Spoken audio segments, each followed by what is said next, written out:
By the way मैं आपको बता दूं, ये रही मनुस्मृति।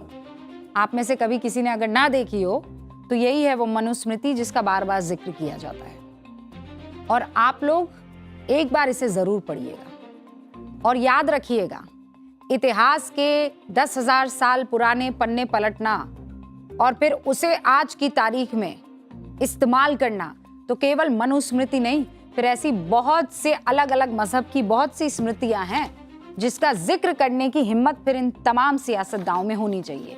और इसकी बात मैं इसलिए कर रही हूं क्योंकि ये देश मनुस्मृति से नहीं संविधान से चलता है। बहरहाल, बाबा साहब अंबेडकर ने 2 बार मनुस्मृति का जिक्र किया था। कब किया था? जब संविधान सभा में हिंदू महिलाओं के हक की बात हो रही थी और बाद में इसी मनुस्मृति का हवाला देकर महिलाओं को पिता की संपत्ति में बराबर का हकदार माना गया। अब मैं आपको पढ़कर सुनाती हूं। Now I come to the question of her share, यानी औरतों के हक के लिए वो बात करते हुए। As the Rao committee has pointed out, and as many of the witnesses who know the Shastras have pointed out, that it is impossible to deny the fact that the daughter, according to the Smritis, was a simultaneous heir along with the son, and that she was entitled to 1/4 share of her father's property.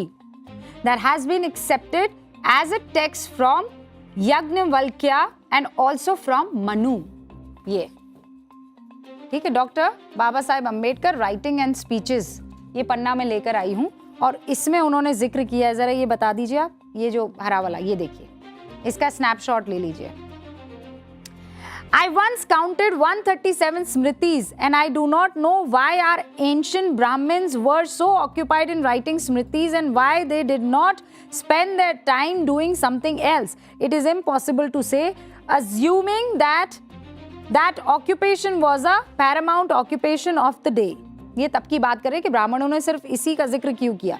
There is no doubt that the 2 smritikars whom I have mentioned is no doubt that the 2 smritikars whom I have mentioned, Yajnavalkya and Manu, ranked the highest among the 137 who had tried their hands in framing smritis.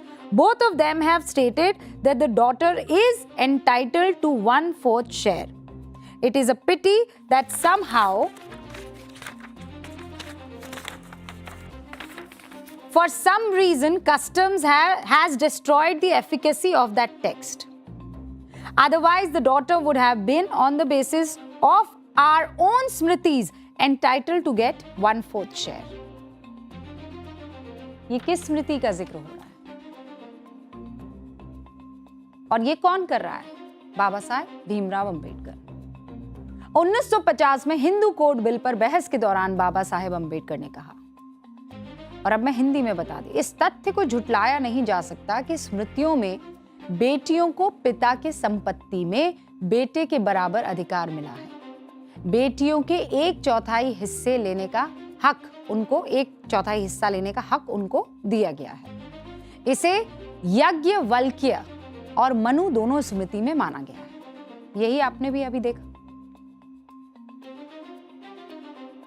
सीधे तौर पर मतलब बेटियों को हक देने के लिए बाबा साहेब ने जिस मनुस्मृति का अपने तर्कों में सहारा लिया, उसी का सहारा राहुल गांधी बेटियों को पेट्रियार्की के खिलाफ खड़े करने के लिए ले रहे हैं। और देखिए, इस सोसाइटी में और खासकर हिंदुस्तान में, इस लोकतंत्र में, हमारे अलग अलग आर्टिकल्स हमको सीधे तौर पर यह हक देते हैं कि हम सब बराबर हैं। लिंग के आधार पर किसी तरह का कोई भेदभाव हो ही नहीं सकता।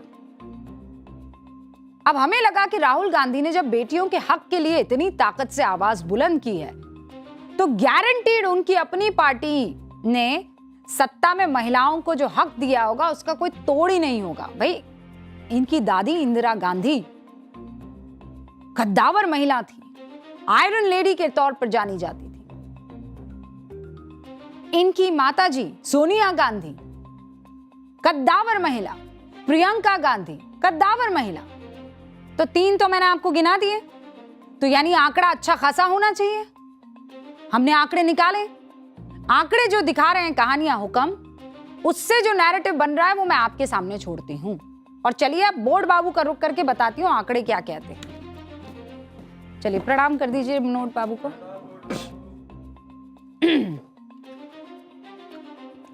तो ये क्या है भैया, महिलाओं के अधिकार पर सबसे इंपॉर्टेंट है कांग्रेस का सच क्या है। राहुल गांधी जो है वो ये कह रहे हैं कि महिलाओं को पैट्रियार्की के खिलाफ खड़े हो जाना चाहिए। ऑब्वियस सी बात है भाई, अगर अत्याचार हो रहा है तो आपको तो खड़ा ही होना होगा ना, कि महिलाएं खुद डिसाइड करेंगी कि उनको क्या करना है। तो भाई हमने क्या किया, एक सैंपल साइज लिया। सैंपल साइज कौन सा लिया हमने, ये जेनजी जब से मतलब जो इनका वाला टाइम है, कौन सा वाला टाइम है, 97 से लेकर 2026 तक का, यही जेनजी कहलाते हैं। तो हमने ये वाला सैंपल साइज उठा लिया कि यही टाइम देख लेते हैं, इनकी पैदाइश से लेकर अभी जो टाइम चल रहा है, यानी 97 से लेकर 2026 कितने साल हो जाते हैं, 29 साल हो जाते हैं। 29 साल में कितने सीएम मतलब चीफ मिनिस्टर कितने हुए हैं, 56 चीफ मिनिस्टर कांग्रेस के, ठीक है, केवल कांग्रेस के चीफ मिनिस्टर कितने हुए, 56। अब इसमें महिलाएं कितनी हुई, दिख रहा है आंकड़ा, दिख रहा है, हाँ थोड़ा जूम कर लीजिए। 2 महिला सीएम हुई हैं। इन 56 मुख्यमंत्रियों में से केवल 2 महिला सीएम, ऐसा कैसे हो सकता है? अरे भाई हमको तो पैट्रियार्की को मात देनी है ना, तो केवल 2 क्यों, 56 में से एटलीस्ट 25 तो होनी चाहिए थी ना।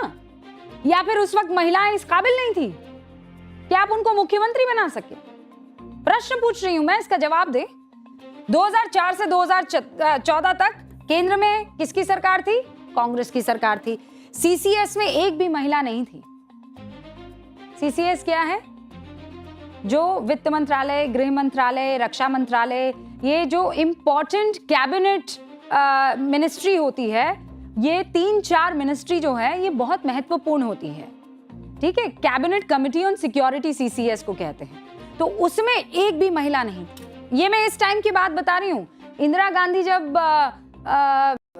प्रधानमंत्री थी, मैं तब की बात नहीं कर रही हूँ, मैं अभी मनमोहन सिंह के टाइम की बात कर रही हूँ। तो केंद्र में कांग्रेस की सरकार, सीसीएस में एक भी महिला नहीं थी। हुक्म, 4 बड़े मंत्रालय, उसकी कमान किसी एक महिला के पास थी, नो हुक्म, जवाब है नो।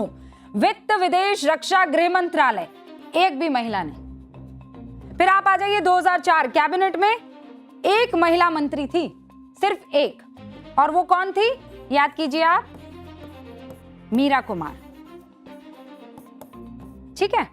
फिर 2009 यूपीए 2 में 3 महिला मंत्री हुई। आंकड़ा बढ़ा, लेकिन इतने सालों में महिलाओं को कितना हक दिया गया।